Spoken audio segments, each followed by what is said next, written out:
In a casual conversation at the end of June at a farewell party for someone, I met a woman who is the CEO of a venue that had to close during most of the pandemic and who has 2 children who were doing school online at home when the schools closed.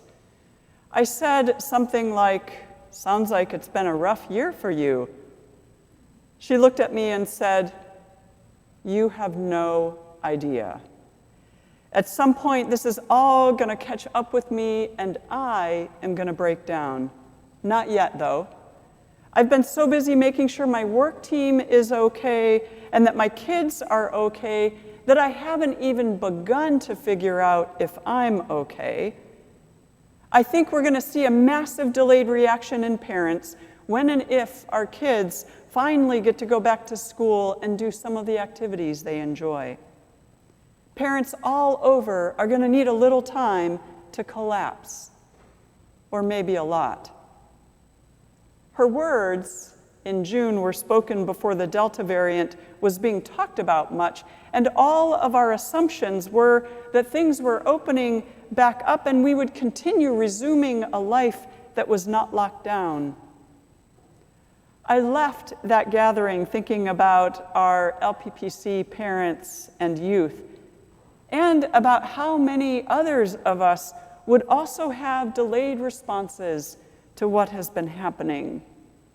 We had a meeting a few weeks ago with our Kids Space teachers, our parents, and our church youth to check in and to see if we wanted to resume Kids Space the way we've been doing it or explore doing some things differently. Kids Space is our version of Christian education or Sunday school. The conversations were enlightening and reinforced my conversation with the woman I met in June. The pandemic has been very difficult for our youth and our parents in ways that are different for the rest of us. How many of us have thanked the goddesses that we did not have school-age children at home while working full-time during the pandemic? More than a few of us. I think it's safe to assume that so many of our parents and our youth are doing their best to hang on. NPR did an article just before school was beginning on how we all need to be careful not to assume that going back to school means everything is normal and fine again. They had various experts weighing in on how educators especially need to be careful about thinking that students are just going to be able to walk back into school and engage immediately in academics and social life as though no pandemic had happened or was even ongoing. Is that true for the rest of us as well? Just because we are back in church for our homecoming Sunday doesn't mean that church life is now back to normal. Just because we've been able to eat out on occasion or see some friends this summer doesn't mean that our social lives are back to normal. We can laugh and say normal is for the uninteresting or something else pithy, but the reality is that most of us have really just wanted life to get back to normal. Most of us are now aware that there is no going back, and we wonder how we are then to live as the pandemic wears on. We thought once the numbers went down, we could get rid of masks. We thought once enough people had been vaccinated, we could travel without fear. We thought vaccines would protect us, and then the Delta variant came on the scene, and now there is a Mu variant, and it turns out that the Mu variant is actually the 5th variant. What happened to numbers 3 and 4? How shall we then live in this current state of affairs? Most people I know are overwhelmed. They're either overwhelmed by the things happening in their own lives. Someone recently said to me she is close to feeling like Job, except that her husband is still alive, which tells you how many other things have gone wrong. Or they're overwhelmed by things happening with people they love. Last week, I had a friend who had brain surgery, and this week I had a friend who had back surgery. And I called to ask him how it went, and he said, so far so good. And then he told me he's at home in California, and the lake where he lives is drying up, and it's as low as it's been in history. And the smoke from the fires around have been making the sky hazy for weeks. I was completely overwhelmed by that information. I don't have the spiritual or emotional bandwidth right now to worry about California simultaneously burning up and drying up because of the severe drought. Isn't that what so many of us are experiencing? We read the headlines, we feel disbelief by voting rights being taken away before our very eyes, we feel fear and despair for the people of Afghanistan. We're horrified by the Supreme Court allowing Texas to restrict reproductive rights for women. We're disgusted by stories of sexual abuse and harassment, by police misconduct. And then we hear the news about the devastation by Hurricane Ida and its aftermath, and we're completely overwhelmed and cannot hear another thing. We have no more bandwidth to hold the tragedies and evil acts that are being committed. How can we ensure, though, that we are not becoming anesthetized to injustices? How can we ensure that we are remaining awake and feeling rather than choosing numbness? How are we even supposed to live when everything seems to be going horribly wrong and people are getting meaner because they're also overwhelmed and tired of the ongoing pandemic? What are we supposed to do with anger and rage and grief and hopelessness we feel about so many things? Listen to my heart, O love divine. Hear the cry within me. Heed my prayer from lips that would utter truth. For in you do I seek justice. Be thou my eyes that I may see with clarity. Sometimes when we aren't sure what to pray, the Psalms can pray in us. That one line is something I could pray over and over. Listen to my heart, O love divine. Hear the cry within me. If we are not crying out in all kinds of ways, we might not be paying attention. That is not to say that we cannot also practice gratitude. We can be overwhelmed and have cries within us and still be able to practice gratitude. Practicing gratitude is not for the purpose of making everything seem okay, but as a way to see the whole picture. Because in the broad scope of life right now, the whole picture includes some of the joyful things. A whole class of young people just went to college. Some athletes just competed in the Olympics.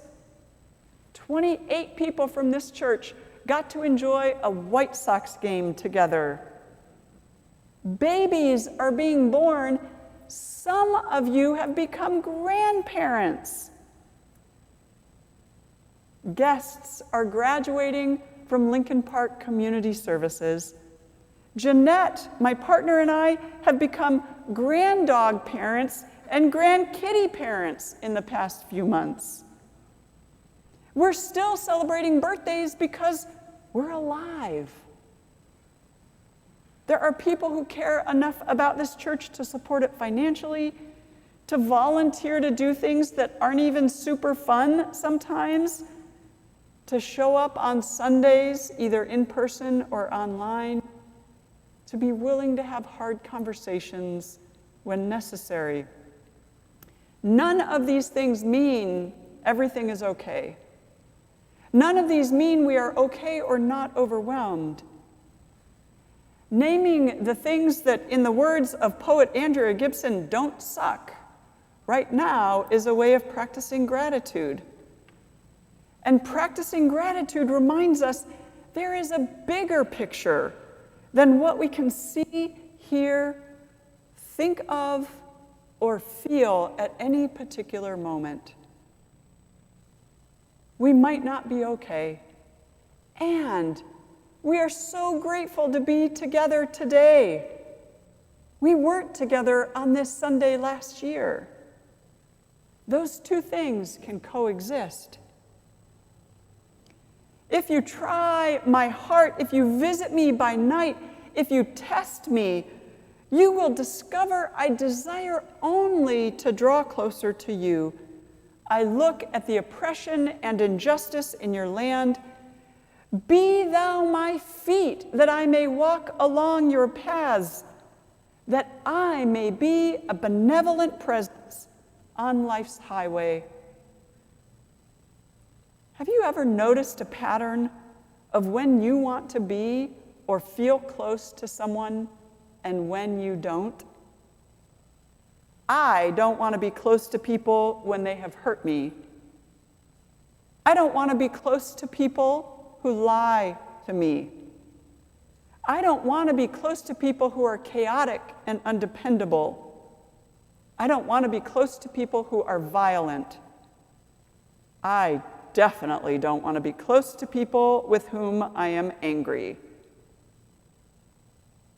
Wouldn't it make sense then that if we assume God has done any of these things or has any of these attributes, that we would not want to draw close? If you are mad at God because of the pandemic or because someone died or because California is drying up and burning simultaneously, you are not likely to pray, I desire only to draw close to you. If there has ever been a time to get our theological houses in order, it is now. If we don't pay attention to what we attribute to God and the assumptions and images we assign to God, we are likely creating a bigger and bigger and bigger distance between us and God. When we finally realize and recognize that God is not out to get us or anyone, but that God is squarely on the side of those who suffer, especially for things not of their own making, we can deeply inhale and pray, I look at the oppression and injustice in your land. Be thou my feet, that I may walk along your paths, that I may be a benevolent presence on life's highway. Together, with God as our feet, we can walk the long, hard road we call life with enough compassion for everyone we meet and seeking justice for as long as it takes us to get there. I will call upon you, knowing you will answer me, heart of my heart. Incline your ear to me, hear my words. Wondrously show your steadfast love, O love divine, who walks beside me, giving me strength to meet the fears that dwell within. How many of you are struggling with increased anxiety or depression? Don't answer out loud. It's an answer for inside of yourself. And of those of you who answered yes, how many of you also feel shame about that? The psalmist is naming here the fears that dwell within us. I love the words, wondrously show your steadfast love, O love divine, who walks beside me, giving me strength to meet the fears that dwell within. There are so many fears within us right now. We have feared our own illnesses and deaths. We have feared for our loved ones and friends and community members. We have new fears about the variants. We have fears about being locked down again. We have fears about what is happening behind closed doors for so many. We have fears about our climate collapse. There really are too many to name. What are the fears that dwell within you? A while ago, we talked about how anxiety is different from worry, in that worry is usually specific and anxiety is generalized. I might worry specifically about a pending hurricane. I feel anxious about a cataclysmic world event because why waste anxiety on something smaller? What is the difference between the fears that dwell within you and an increase in your anxiety? Some of it may have to do with scale. The idea here is that if you can name your fears, you can draw on God's strength and steadfast love as you walk through those fears. If you can also try to trace the source of your anxiety, you can make choices about what things are yours to carry and hold right now. What is someone else's to carry? I have been called to work on police reform in Chicago. That means I am not actively working on immigrant rights at the moment. I have to make choices and then trust that those who are called to be working on immigrant rights are carrying that work for now. And they trust me that I am carrying the police reform work right now.